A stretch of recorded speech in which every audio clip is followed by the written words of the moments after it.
तो page number 60 में आप देखेंगे तनु शब्द के रूप दिए हुए, तनु अर्थात शरीर।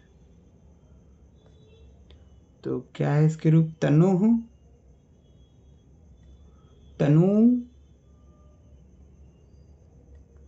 तन्वः,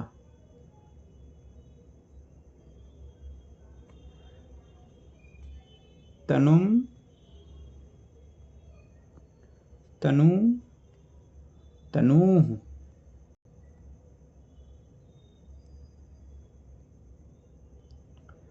तन्वा, तनुभ्याम,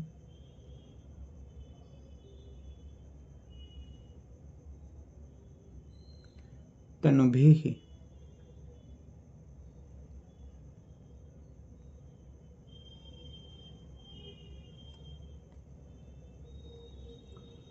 तन्वई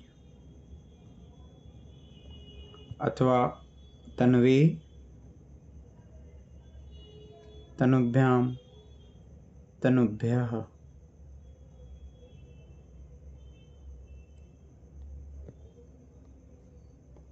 तन्वाः या तनोः, तनुभ्याम, तनुभ्यः, तन्वाः या तनोः,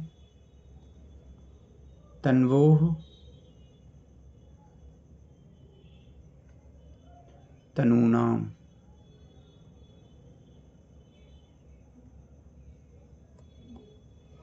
तन्वाम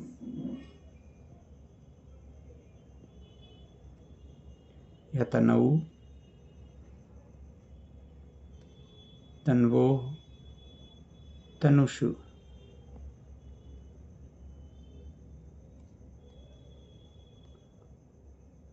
हे तनु, हे तनु, हे तन्वा।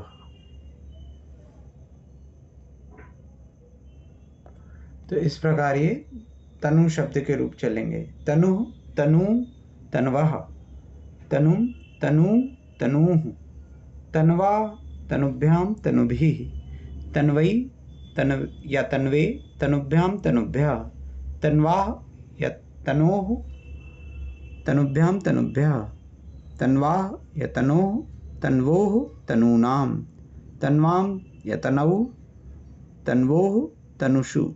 हे तनो, हे तनु, हे तन्वा। तो इस प्रकार ये तनु शब्द के रूप चले। इसी प्रकार धेनु के, रेणु के और भी उकारांत स्त्रीलिंग शब्दों के रूप चलेंगे। ठीक है।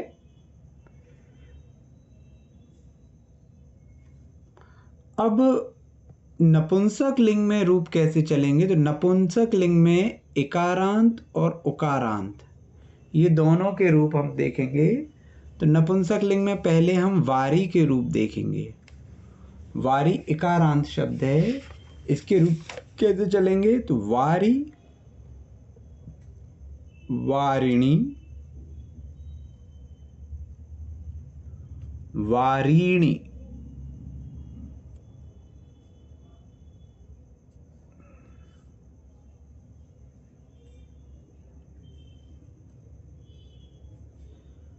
ठीक है, ध्यान देंगे। द्विवचन में रा में छोटी की मात्रा है, णा में बड़ी की मात्रा है, और बहुवचन में रा में बड़ी की मात्रा है, णा में छोटी की मात्रा है। पुनः वारी, वारिणी, वारीणी, वारिणा तृतीया में, वारिणा, वारिभ्याम,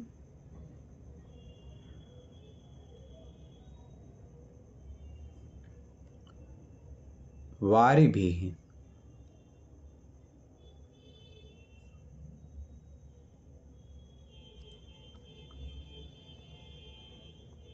वारिणे, वारिभ्याम, वारिभ्यः,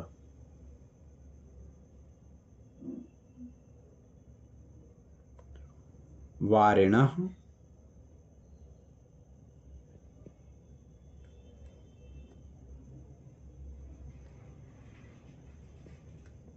वारिभ्यां वारिभ्यः, वारिणः वारिणोः,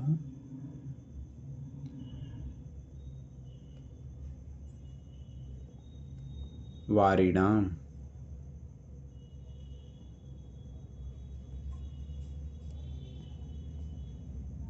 पुनः वारिणी।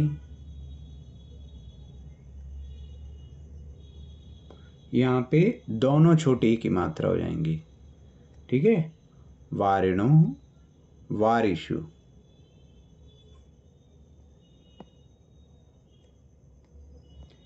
हे वारी या वारे, हे वारी अथवा हे वारे, वारिणी,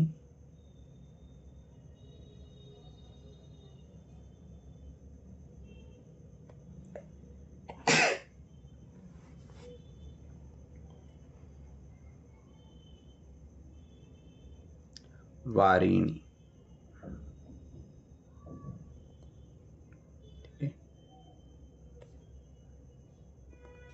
इस प्रकार से वारी शब्द के नपुंसक लिंग में रूप चलेंगे, ठीक है। वारी वारिणी वारिणी, वारी वारिणी वारिणी, वारिणा वारिभ्यां वारिभिः, वारिणे वारिभ्यां वारिभ्यः, वारिणा वारिभ्यां वारिभ्यः, वारिण वारिणोः वारिणां, वारिणी वारिणोः वारिषु, हे वारी अथवा हे वारे, हे वारिणी, हे वारिणी, ठीक है। अब इसी प्रकार उकारांत शब्दों के रूप चलेंगे। तो उकारांत के यहाँ पे जो सारे न आए हैं ये तो र की वजह से आए ना, वैसे हाँ, तो ये ना रहेंगे, यहाँ पे ड़ा के कारण ये ड़ा का ना का णा हो गया, बाकी ना रहेगा वहां पे, है ना। और कौन सा शब्द है जो बिना रा का है, मतलब इकारांत नपुंसक लिंग में? कोई और उदाहरण जिसमें ना लगा के बना लें नपुंसक लिंग में?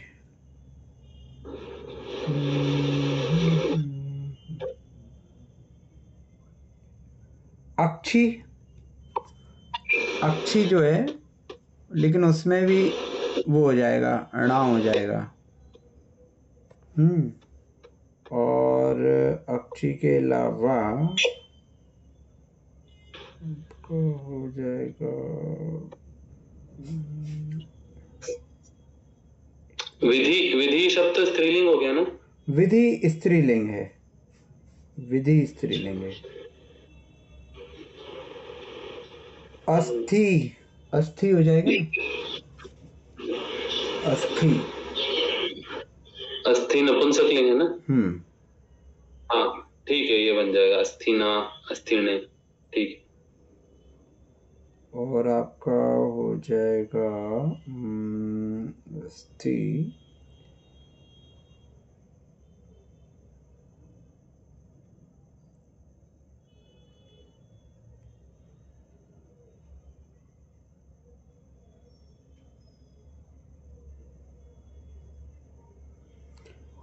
और भी कई शब्द रहेंगे, एकदम से ऐसे याद तो नहीं आ रहे मुझे, लेकिन इसमें भी ऐसे नहीं दिए।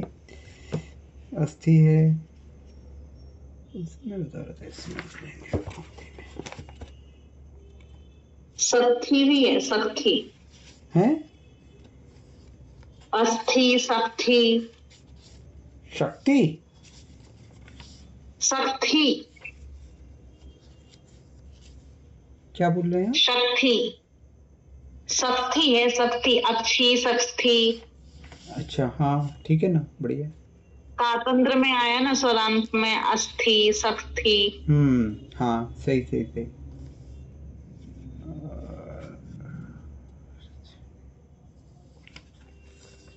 लेकिन जो अस्थि है ना, उसमें कातंत्र में प्रथमा द्वितीया तो बारी जैसे हैं, लेकिन का विभक्ति में कुछ भेद हो जाता है। हाँ, उसके रूप थोड़े से अलग चलते हैं जी हाँ।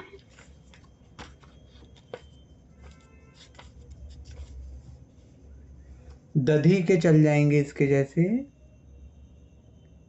दधी। और अक्षी, अक्षी यानी आंख, अस्थि, ठीक है, और भी कोई शब्द रहेंगे, समय आने पे पता चलते जाएंगे। ठीक है, तो ये इस प्रकार के इकारांत शब्द हो गए। अब उकारांत में हम लें जैसे वस्तु, वस्तु हो गया उकारांत नपुंसक लिंग। उकारांत नपुंसक लिंग में हमने वस्तु लिया, वस्तु,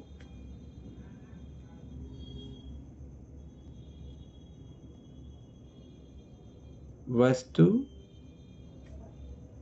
वस्तुनि, वस्तूनि,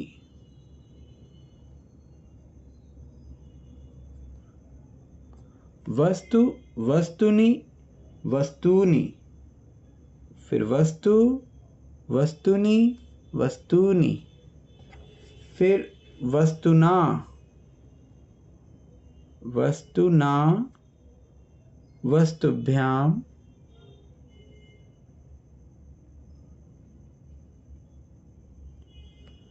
वस्तुभिः,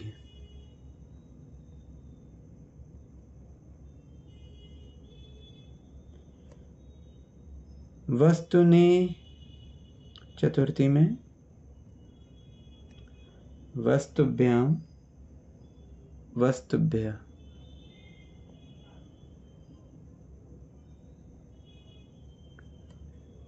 वस्तुनः,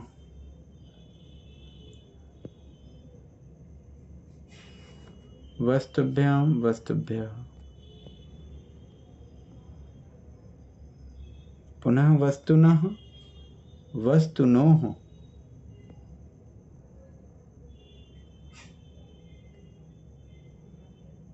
वस्तुनाम,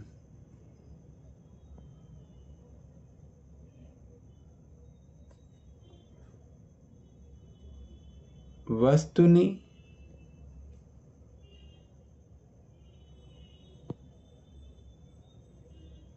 वस्तुनोः, वस्तुषु। हे वस्तु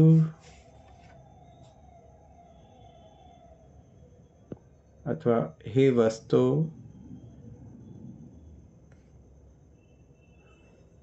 हे वस्तुनि, हे वस्तुनि, हे वस्तूनि,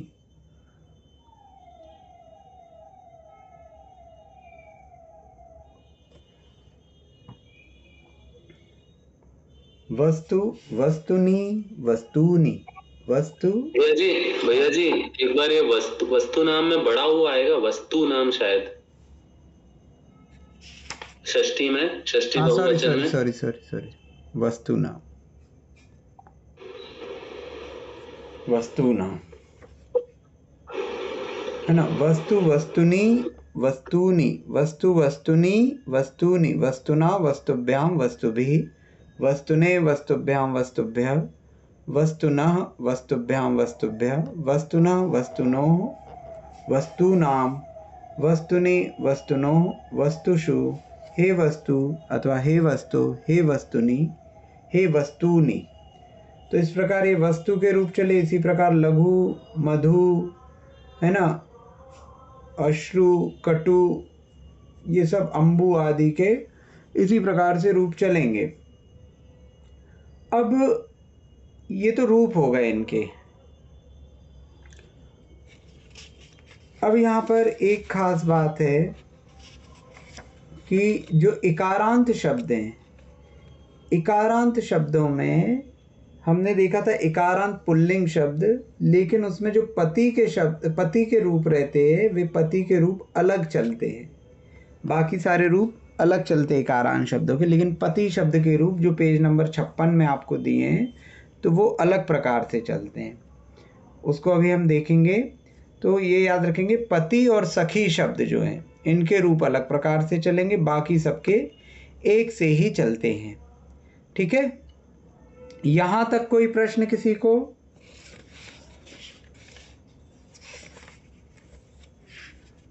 अब हमने अकारांत, आकारांत, इकारांत और उकारांत, ये 4 प्रकार के शब्दों के रूप देख लिए। स्त्रीलिंग, पुल्लिंग और नपुंसकलिंग में।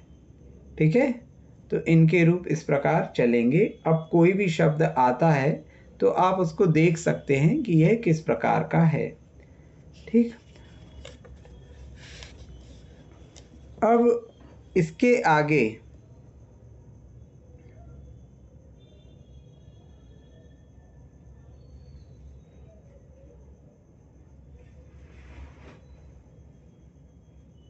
हाँ, कल कुछ वाक्य लिए थे संस्कृत में बनाने के लिए, उन पे चर्चा करते हैं। तुम्हें धिक्कार है, तुम्हें धिक्कार है, तो धिक्कार है के लिए धिक, धिक के साथ हमने पढ़ा है नियम क्रमांक 15 में कि द्वितीय विभक्ति रहेगी। तो तुम्हें, तुम्हें में युष्मत के रूप आ जाएंगे। तो त्वम युवाम यूयम, त्वाम युवाम युष्मान, है ना। तो यहाँ पे क्या हो जाएगा, द्वितीय विभक्ति के रूप यहाँ पर चल जाएंगे। ठीक है, तो त्वाम धिक,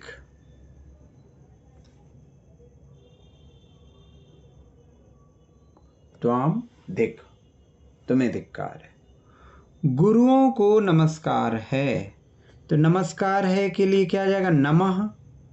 नमः के योग में चतुर्थी विभक्ति होती है।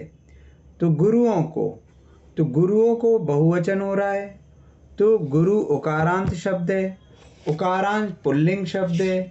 उकारांत पुल्लिंग शब्द में हम देखेंगे तो गुरु के लिए क्या हो जाएगा, चतुर्थी का बहुवचन गुरुभ्यः।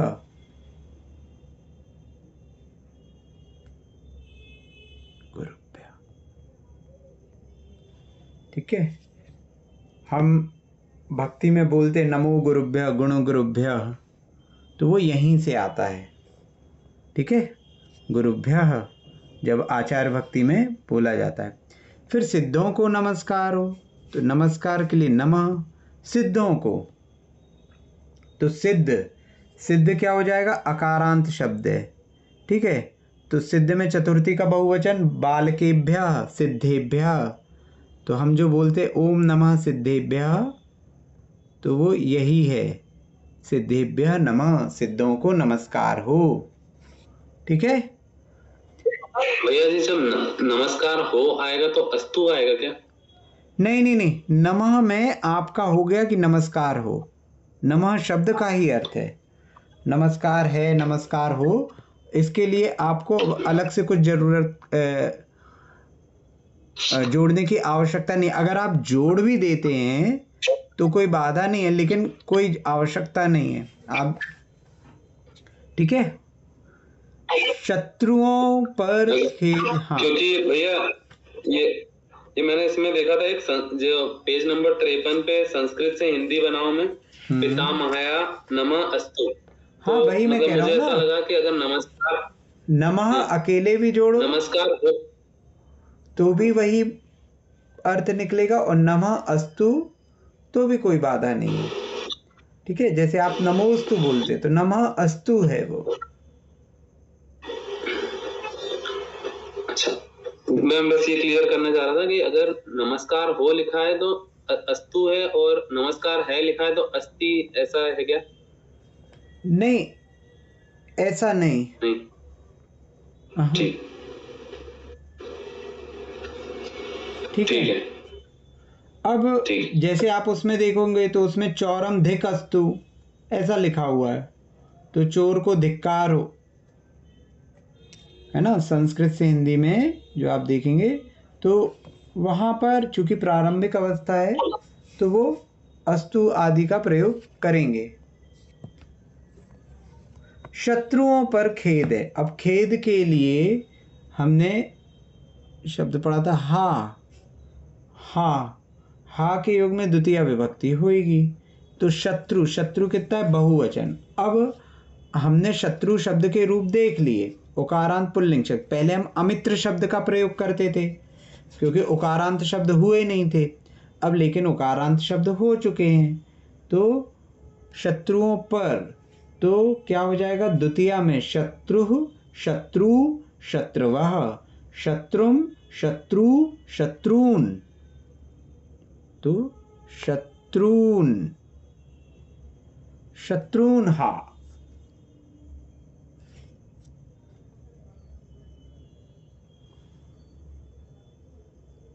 ठीक है।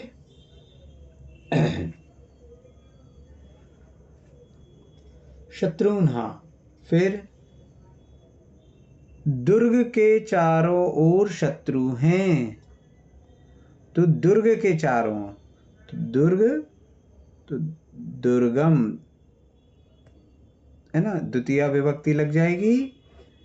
परितः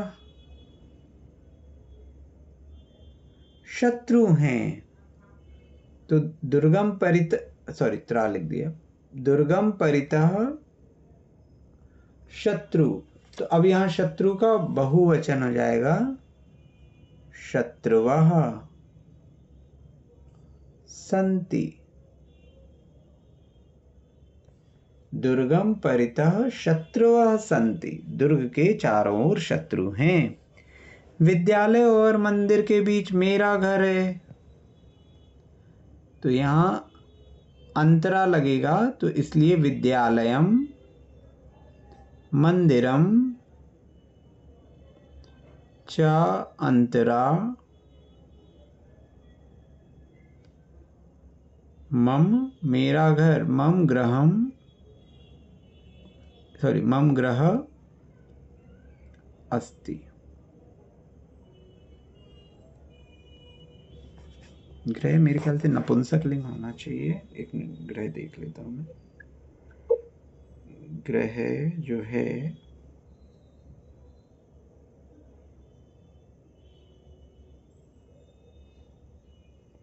ग्रह पुल्लिंग भी है और नपुंसकलिंग भी है, तो दोनों में चलेंगे इसके रूप। ठीक है। शायद बहुवचन में कुछ ऐसा है इसका। हाँ, ग्रह पुल्लिंग जो है वो बहुवचन में रहेगा, बाकी नपुंसकलिंग में एक वचन, द्विवचन, बहुवचन तीनों में चलेगा। तो ग्रह जो है, ग्रह नहीं हो जाएगा, ये ग्रहम हो जाएगा। ग्रह यदि पुल्लिंग में लेंगे तो वो तीनों लिंगों में, पुल्लिंग में लेंगे तो केवल बहुवचन में लेंगे। ठीक है। अच्छा, अब इसके बाद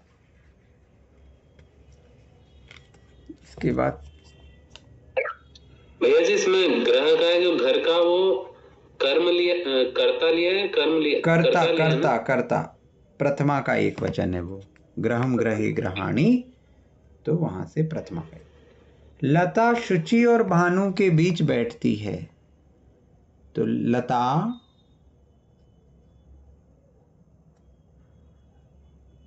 शुचि और भानु, तो शुचि का रूप कैसे चलेंगे? शुचि के रूप चलेंगे मति जैसे स्त्रीलिंग में, तो शुचिम। और भानु के रूप कैसे चलेंगे? साधु जैसे, भानुम च अंतरा, शुचि और भानु के बीच में तिष्ठति, बैठती है।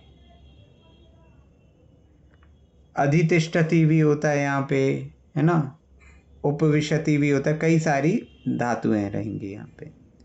जो नाराज होते हैं वे महाराज नहीं होते, जो नाराज होते हैं, यह नाराज होने के लिए क्या है?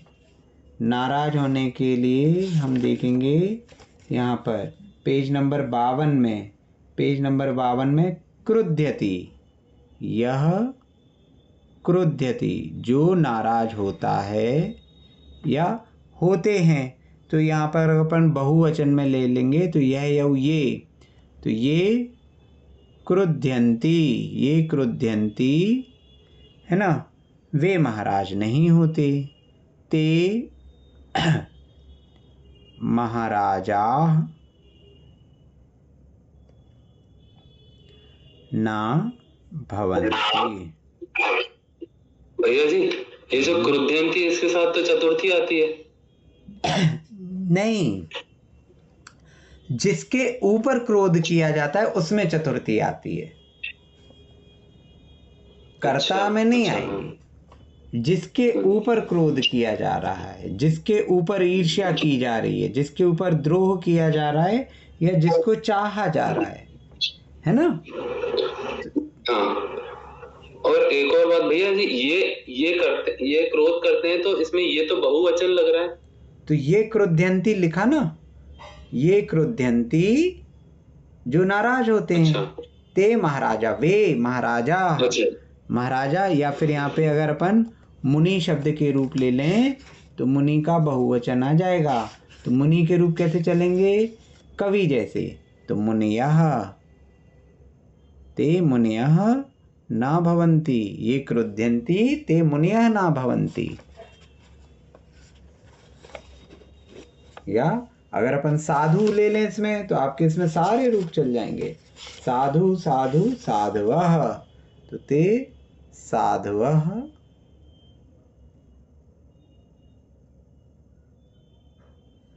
ना भवन्ति, ये क्रुध्यन्ति। ठीक है।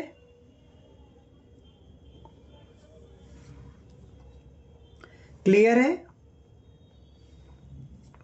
जी भैया। कोई प्रश्न किसी को इन सभी में? भैया जी 5वें नंबर में दुर्ग बहुवचन नहीं लेंगे जब शत्रु बहुवचन लिया है तो दुर्ग तो एक है ना, एक किला है। दुर्ग मतलब किला, किले के चारों तरफ बहुत सारे शत्रु हैं, तो दुर्गम परिता। किले थोड़ी बहुत सारे हैं। जी।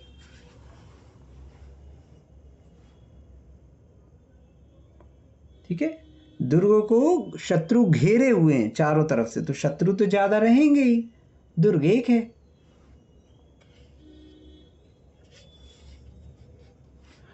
अब अगर हम ये कहें मुनियों के चारों ओर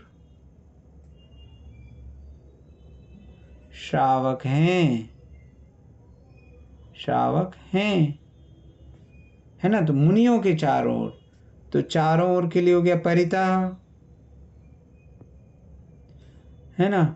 तो मुनियों के, तो अब ये मुनि बहुवचन हो गए। परिता के योग में आपकी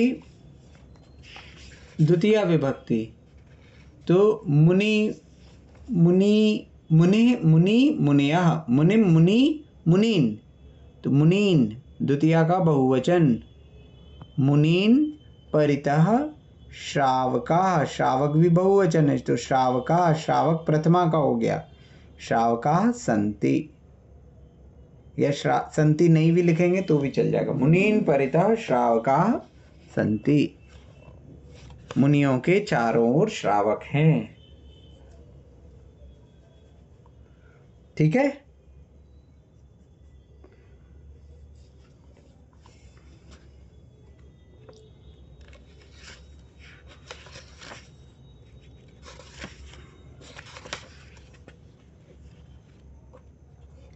इसके पश्चात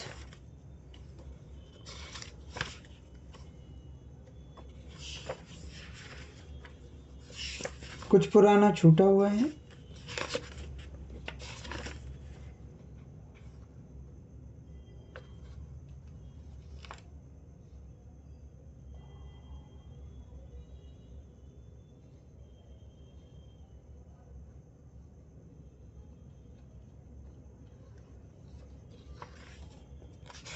भैया जी जो एक शब्द के रूप, द्वि शब्द के रूप, तीन शब्द के रूप, ये नहीं हुए थे। पेज नंबर 47 पे। ओके। हाँ,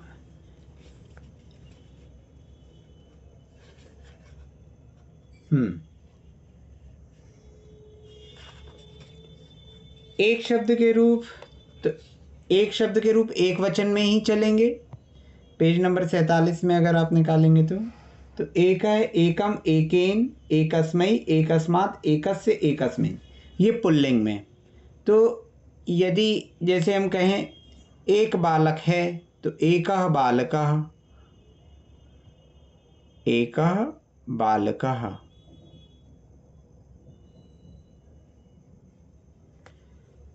स्त्रीलिंग में एका, एकाम, एकया, एकस्यै, एकस्याः, एकस्याः, एकस्याम।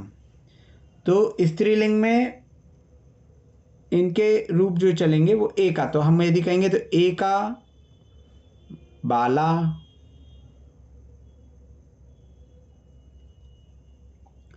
तो स्त्रीलिंग के लिए यदि विशेषण के रूप में प्रयोग हो रहा है तो एका स्त्रीलिंग वाले होंगे, और पुल्लिंग के रूप में हो रहे हैं तो पुल्लिंग के रहेंगे, और नपुंसक लिंग में हो रहे हैं तो एकम।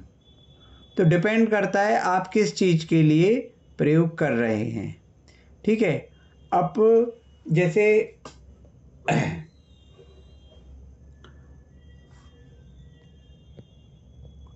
कोई कहे कि भैया एक वचन है, तो एक वचन है तो एका लिखने की आवश्यकता नहीं है ना। तो यहाँ पर कब प्रयोग होंगे ये? जैसे बहुत सारी बालिकाएं हैं, ठीक है, तो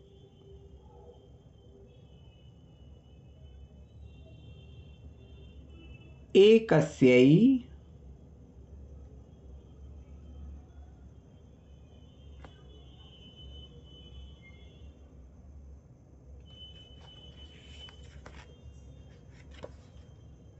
एकस्यै, ये हो गया आपका चतुर्थी का एक वचन स्त्रीलिंग में, ठीक है ना।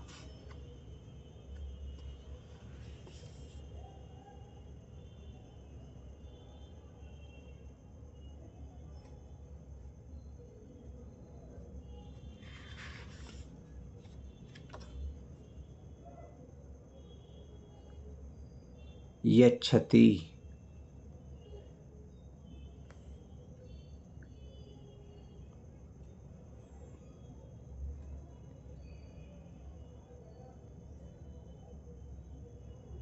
देखो किस प्रकार से होगा। यहाँ क्या है, इनके आगे पीछे सेंटेंस रहेंगे। विद्यालये छात्राः सन्ति। विद्यालय में छात्राएं थीं, अब छात्र थे ऐसा भी हो सकता है। रामः तत्र गच्छति।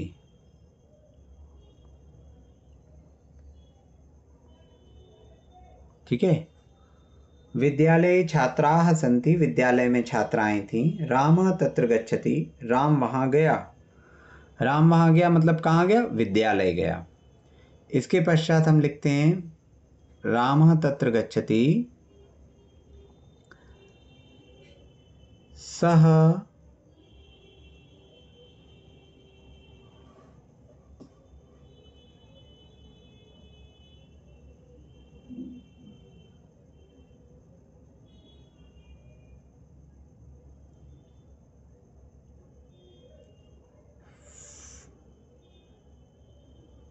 फलानि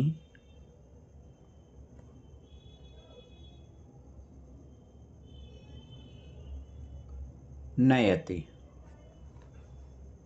ठीक है।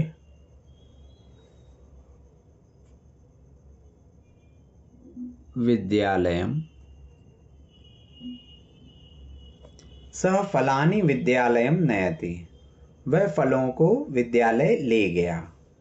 ठीक है, ले जाता है। सह एकस्यै यच्छति, सह एकस्यै फलम यच्छति। सह फलम यच्छति, वह फल देता है। एकस्यै फलम यच्छति मतलब एक को फल देता है। एक को, अब यहाँ किसका निकल रहा है अर्थ? एकस्यै मतलब एक बालिका के लिए। ठीक है, तो ऐसे भी हम लिख सकते हैं। तो कई बार आपको आगे पीछे के प्रसंग के अनुसार इनका प्रयोग हो जाता है। ठीक है, तो एकस्यै फलम यच्छति मतलब एक के लिए फल देता, तो वह एक कौन है? एक छात्रा के लिए फल देता है। क्योंकि पहले हम बोले आए कि विद्यालय में बहुत सारी छात्राएं हैं, और यहाँ से एकस्य ही, चूंकि स्त्रीलिंग है तो इससे हमें पता चल रहा है कि ये जो छात्रा है ये स्त्रीलिंग का बहुवचन है, ना कि पुल्लिंग का। ठीक है, तो ऐसे इनका कई जगह प्रयोग होगा, ये आगे देखने में आएगा।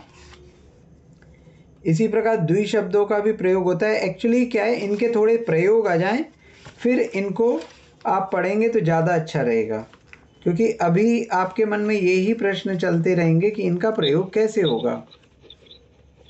पेज नंबर जो वो है ना संस्कृत से हिंदी बना, उसमें इसके प्रयोग दिए हुए हैं। एकसया कार्या तिक्ष कुर्वन्ति, एकसया कन्या वरयात्रा गच्छति। इसी चैप्टर के अगले पेज।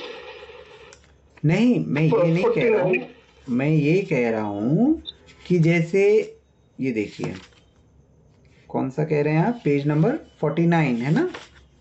पेज नंबर 49 में जो आप ये कह रहे हैं, एकस्याः कार्यं तिस्रः कुर्वन्ति।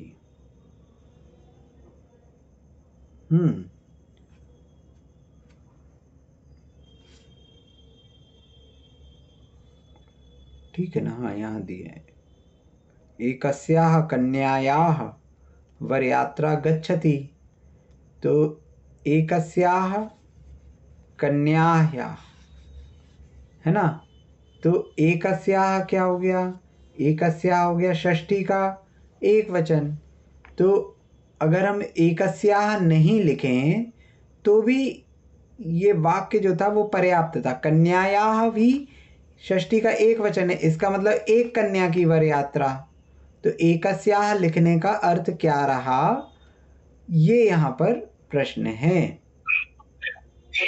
एकस्याः विशेषण है ना, इसका विशेषिका कन्यायाः का। हाँ, एकस्याः विशेषण हो गया ना, कन्यायाः का। वही विशेषण है, लेकिन ये है कि कन्यायाः में अगर हम एकस्याः नहीं लिखते तो भी वही अर्थ निकलता, क्योंकि कन्यायाः एक वचन है ना। तो एकस्याः लिखा या नहीं लिखा, तो इसका क्या मतलब निकला, ये मेरा प्रश्न है।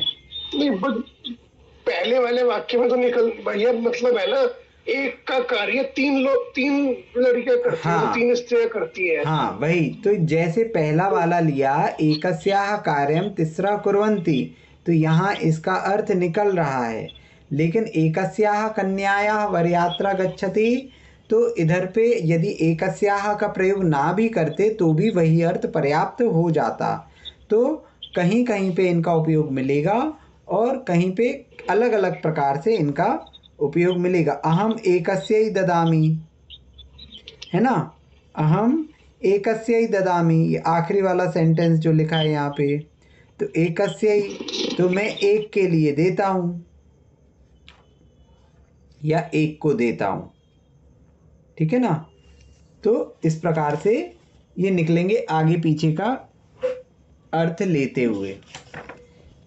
द्वि के जो रूप हैं, तो द्वि के रूप जो हैं वे द्विवचन में ही चलेंगे। तो द्वौ द्वौ, द्वाभ्याम द्वाभ्याम द्वाभ्याम, द्वयोः द्वयोः। स्त्रीलिंग में द्वे द्वे हो जाएंगे और नपुंसक लिंग में द्वे द्वे हो जाएंगे, बाकी पूरे वैसे ही चलेंगे। तो कभी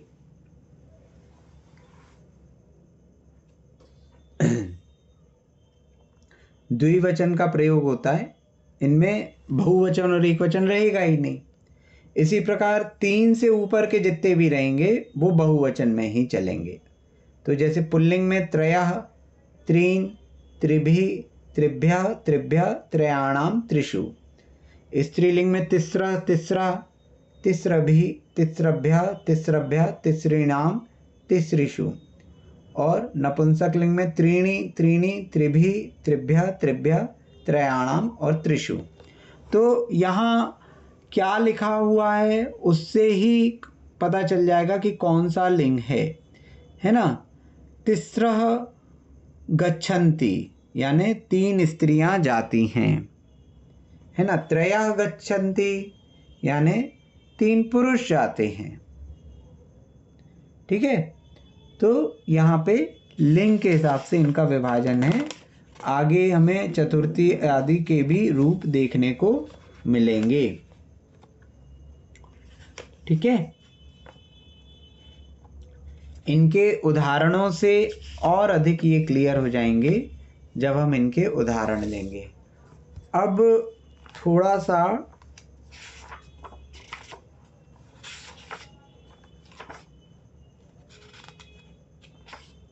हमने जो अभी तक पढ़ा है उसका उपयोग देखें कि कहाँ हो रहा है।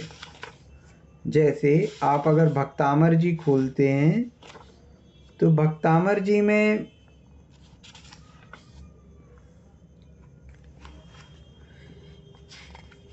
द्वितीय काव्य में आता है, यह संस्तुत सकल वांग्मय तत्वबोधा दुद्भूत बुद्धि पटुभिः ये जो है पटु शब्द का तृतीया का बहुवचन है ना, उकारांत शब्द है। तो ऐसे ये शब्द हमें पकड़ने होंगे, पटुभिः। और कौन सा शब्द मिलने लगा अब हमें? बुद्ध्या। ये बुद्धि का तृतीया का एक वचन है ना।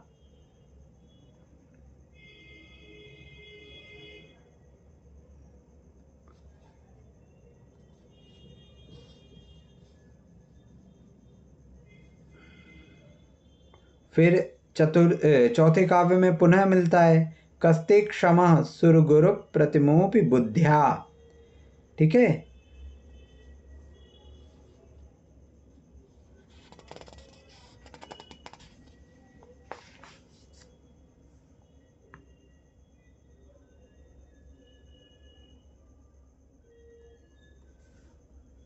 फिर यहाँ पे देखिए आपने कहा कोवा तरी तुम। कोवा, वा शब्द हमने बताया था कि ये प्रश्नवाचक में आ जाता है। तो कोवा तरी तुम अलम अम्बुनिधिम भुजाभ्याम। भुजाभ्याम, तो भुजाभ्याम ये क्या हो गया? भुजा शब्द का तृतीया का द्विवचन है ना। तो भुजाभ्याम दोनों भुजाओं के द्वारा है ना। अम्बुनिधिम, अम्बुनिधि किसको कहते हैं? सागर को। अम्बुनिधिम, तो सागर को। तरितुम अलम, अभी आपने अलम शब्द पढ़ा था, अलम यानी पर्याप्त। तो तरितुम अलम अम्बुनिधिम भुजाभ्याम। अलम, अलम अर्थात कौन पर्याप्त है। हमने कहा था ना अलम का 2 प्रकार से प्रयोग होगा, बस के लिए और कौन पर्याप्त है। तो अम्बुनिधिम भुजाभ्याम, सागर को तैरने के लिए कौन समर्थ है। इसी प्रकार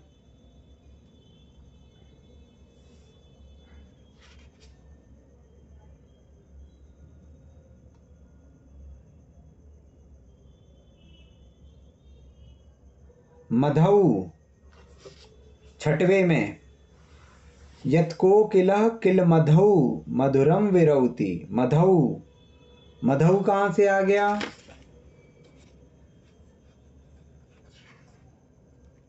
मधु, मधु का रूप है।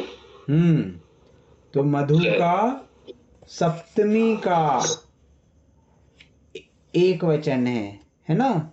तो मधु यानी शहद होता है और मधु को वसंत ऋतु भी कहते हैं। ठीक है, तो मधु वसंत ऋतु में, सप्तमी एक वचन, तो बसंत में मधु। ठीक है,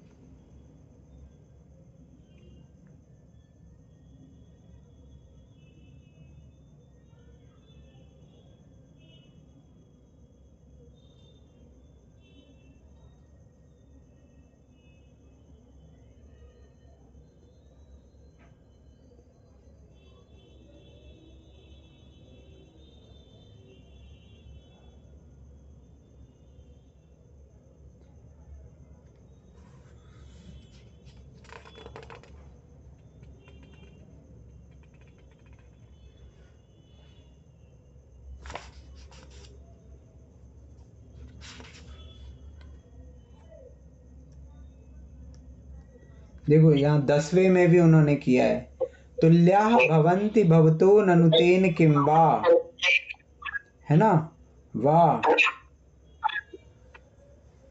11वें में दुग्ध सिंधो, सिंधो जो हाँ, सिंधु का, सिंधु का।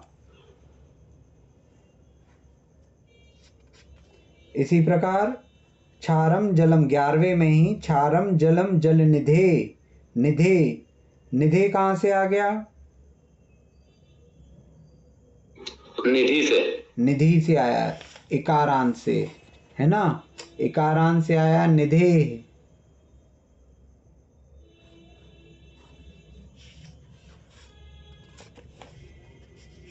तो कौन सा हो गया ये हो गया षष्ठी का एक वचन, क्षारम जलम, है ना।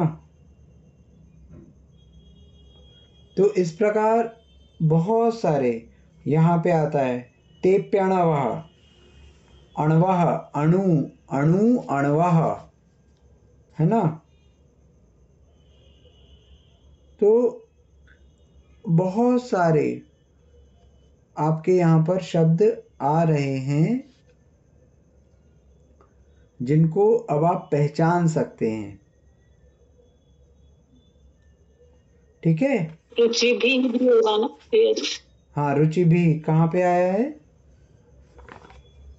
कौन से काव्य में है? यही शब्द राग रुचि भी, यह शांत राग रुचि भी परमाणु विस्तम निर्मापित श्री, बिल्कुल। तो ऐसे बहुत सारे शब्द आप जब भी पढ़ते हैं तो आप देखिए कि क्या क्या शब्द जो हैं वो हम करने लगे। जैसे 17वां है, स्पष्टीकरोषि सहसा युगपत् जगन्ति, स्पष्टीकरोषि, करोषि, करोति, कुर्ता, कुर्वन्ति, करोषि मध्यम पुरुष का है, ठीक है। तो करोषि,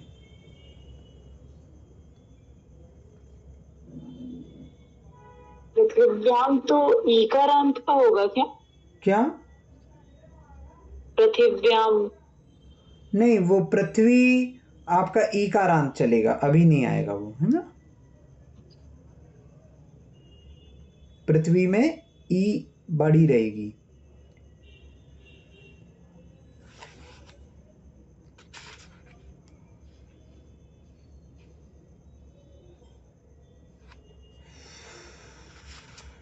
अब देखो कितनी सारी धातुएं भी हो गई। 20वें में ज्ञानम यथा त्वयि विभाति, विभाति, भाति हमने पढ़ा है ना। नैवम तथा हरिहरादिषु नायकेषु, हरिहरादि, हरिहरादि, है ना। तो हरिहरादि किसको कहते हैं? तो हरिहर आदि, विष्णु शंकर आदि, तो आदिशु, हरिहरादिशु। तो यहाँ पे इकारांत में सप्तमी का बहुवचन, तो हरिहरादि इसका सप्तमी का बहुवचन, हरिहरादिषु। नायकेषु तो नायक का बहुवचन सप्तमी में। ये विशेष विशेषण हो गया क्या? हरिहरादिषु नायकेषु, दोनों में सप्तमी का प्रयोग हुआ। हाँ, नहीं, दोनों में नहीं, यहाँ पे क्या है, सप्तमी का प्रयोग तो हुआ, लेकिन ये हरिहरादि में भी नहीं देखा जाता, और नायक का अर्थ देव भी होता है, तो देवों में भी नहीं देखा जाता, ठीक है। ये दोनों अलग अलग है, यहाँ विशेष विशेषण संबंध नहीं है। फिर नीचे आपका तेजस फुरन मणिषु, मणिषु, मणि के में सप्तमी का बहुवचन लग गया, है ना।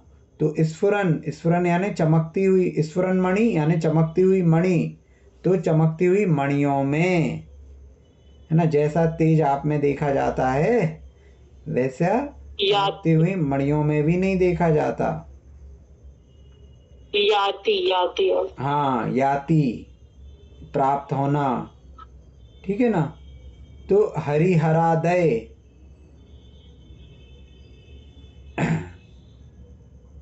तो इस प्रकार से आप देखेंगे हरिहरादय, तो हरिहरादय कहाँ से आ गया? प्रथमा का बहुवचन, मुनयः 23वें में त्वामा मनन्ति मुनयः, मुनिया क्या हो गया, मुनि मुनि मुनयः, ठीक है। भा धातु भी है, भानी, हाँ भानी सर्वादिशु भगवती भानी सहस्रश्मी। तो इस प्रकार से आप देखेंगे इनको और कोशिश करें कि हम अधिक से अधिक शब्दों के अर्थ निकाल सकें। कहीं पे कोई डाउट होता है, यहाँ पे देखो आखिरी जो है स्तोत्र सृजम तव जिनेन्द्र गुणै निबद्धम भक्त्या मया, भक्त्या मया, तो मया यानी मेरे द्वारा, भक्त्या, भक्त्या, भक्त्या किसका निकला, तृतीया का एक वचन, भक्ति का रूप है, तो भक्त्या भक्ति के द्वारा, है ना, तो मेरी भक्ति के द्वारा।